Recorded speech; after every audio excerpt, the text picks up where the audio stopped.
સધીનું કેવું છે તારી રિક્ષામાં ઓટા મારેલા હું ભૂલું નહીં.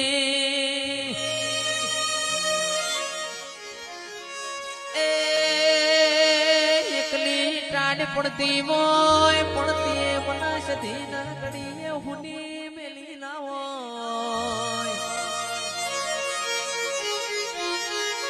જીગર ભાઈ ગાવાનું તો તણ પોહેટ દાળા છે. અનિલ ભાઈ પણ જેના માટે ના ભીનું ગવાઈ ગયું હોય.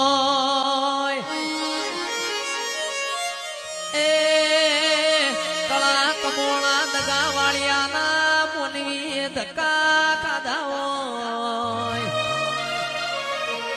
એ ચિરાગ ઢોલી ઓને વિગો જમીન લઈને કળા કમોણામાં નવા લેખ લખવાશે. ઓ